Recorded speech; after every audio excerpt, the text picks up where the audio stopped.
जब यीशु ने नया वाचा को शुरू किया इब्रानी 8:13 के अनुसार, तो फिर पुरानी वाचा का तो महत्व कम हो जाता है।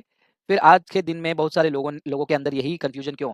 जीते हैं नए नियम में और आशीष माँगते हैं पुराने नियम के अनुसार। ये प्रॉब्लम यही है कि लोगों को नए नियम और पुराने नियम का अंतर अभी तक समझ में नहीं आया है। कलीसिया ने इस बात को सीरियसली लिया नहीं, और जो झूठे प्रचारक है, स्टेज परफॉर्मर्स हैं, उन्होंने तो इस चीज़ को मिक्स किया ही हुआ है। जब आप पुराने नियम में जाओगे, when you go to the old covenant, पुरानी वाचा में आप जाओगे, वहाँ पर एक बात को समझ के लीजिए, वहाँ की जितनी भी ब्लेसिंग्स है वो कंडीशनल है, कॉन्टेक्चुअल है और विशेष ग्रुप के लिए है। जब परमेश्वर इस्राएल को नियम दे रहे थे, लॉ दे रहे थे, उनको कह रहे थे कि यदि तुम ये सब करोगे, ये सारी आशीषें तुम्हें मिलेगी, तो उसके लिए वो लोग आमीन आमीन करके उन आज्ञाओं को मान रहे थे। तो पुराने नियम की कई सारी जो आशीषें हैं, वो कंडीशन बेस्ड है, वो कमांड बेस्ड है, ओबीडियंस बेस्ड है कि ये नियम को अगर आप फॉलो करोगे तो आपको ये ब्लेसिंग मिलेगी। लेकिन नए नियम में जब हम लोग, आपने राइटली कहा कि इब्रानियों की किताब 8:6 और कई सारे ऐसे वचन कहते हैं कि हम जो है नए नियम के अधीन है। अभी पुराना नियम जो है एक साया था, एक परछाई था, जो आने वाले विश्वास का, आने वाले व्यक्ति यीशु का। और जब व्यक्ति आ गया, जब यीशु आ गया, तो साया और वो ट्यूटर की हमें जरूरत नहीं है, वो मार्गदर्शक की हमें जरूरत नहीं है। हाँ, वो हमारे लिए एक आईना के रूप में ये दिखाने के लिए कि हम क्या थे, क्या हम नहीं कर पा रहे थे, और यीशु मसीह हमारे लिए क्या कर पाए हैं। तो नए नियम में रहने वाले लोगों को समझना है कि पुराने नियम से भी बेहतर ब्लेसिंग हमारे पास है।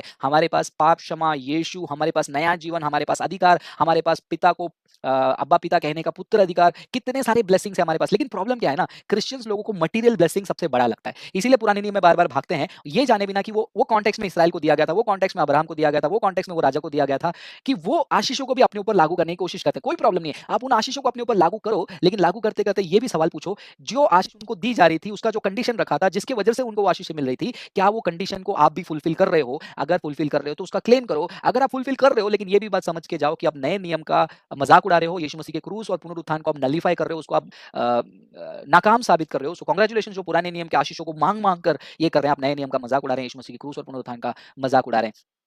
हमारा जो फोकस है वो सैल्वेशन, उद्धार, परमेश्वर का राज्य, अनंत काल का जीवन, इन चीजों में होना चाहिए। हाँ, अगर परमेश्वर चाहे वो हमें मटेरियलिस्टिकली ब्लेस कर सकते हैं। परमेश्वर अगर आप चाहे वो हमें पैसों से, गाड़ी से, बंगले से हमें आशीष कर सकते हैं। परमेश्वर मुझे आशीष कर रहे हैं, मैं कभी इस बात को छुपाऊंगा नहीं कि परमेश्वर ने मुझे फाइनेंशियली आशीष नहीं किया, बहुत ज्यादा आशीष किया है। परमेश्वर ने मुझे घर दिलाया, परमेश्वर ने मुझे अच्छा जगह दिलाया, अच्छी नौकरी दिलाई, अच्छी सैलरी दी, अच्छी डेजिग्नेशन दी, मुझे हर जगह घुमाने के लिए मदद करते हैं, दूसरे कंट्री में जाने का मदद करते हैं। तो इस चीज का मैं घमंड नहीं करूंगा, परमेश्वर का धन्यवाद करूंगा।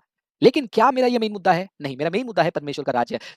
हम परमेश्वर वो मटेरियल ब्लेसिंग हमें देंगे, लेकिन उनकी इच्छा के अनुसार कि हम उसको कैसे उनके राज्य के लिए इस्तेमाल करें। लेकिन क्या करते हैं लोग? उसी के पीछे भागते हैं और वहीं पर फंसे रहते हैं। और शैतान भी यही चाहता है कि आप मटेरियल ब्लेसिंग के पीछे भागो, इसलिए वैसे ऐसे प्रचारकों को और कान को खुशाने वाले प्रीचर को भी खड़ा करता है।